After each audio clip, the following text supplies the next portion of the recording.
listo, damas y caballeros, muy buenas noches. Muy buenas noches, damas y caballeros.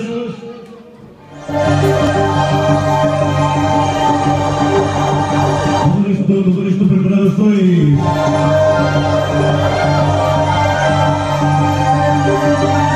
Esta noche, nada más y nada menos. La participación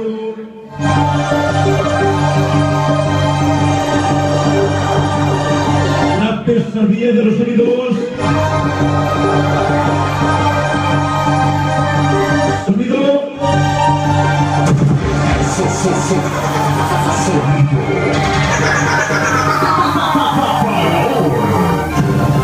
Bueno, pues damas y caballeros, esta noche nada más y nada menos saludamos a toda la gente que hoy ya nos acompaña, por supuesto, hoy, toda la familia Campos, la familia Basurto, por supuesto, toda mi gente Almoloca Guerreros, toda mi gente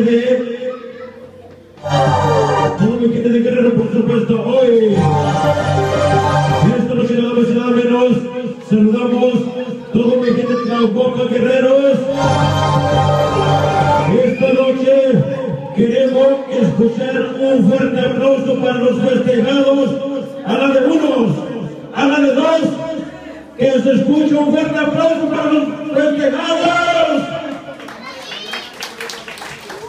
Eso. Bueno, pues damas y caballeros, esta noche nada más y nada menos saludamos los padres de los niños que hoy nada más y nada menos fueron bautizados hoy, el día de hoy. Así que para el señor Silvestre Basurto, Irma López, un fuerte aplauso para los padres de los niños, un fuerte aplauso, damas y caballeros. Eso.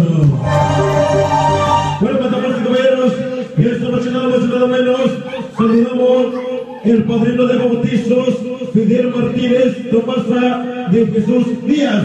Un fuerte aplauso para los padrinos. Esto. Bueno, pues damas y caballeros, esta noche nada más y nada menos para toda la gente que hoy nos acompaña, por supuesto, todo mi gente de Tlahuapa Guerrero, Almoloca Guerreros, todo mi gente de Acametlas. Así que damas y caballeros, esta noche nada más y nada menos, aquí iniciamos.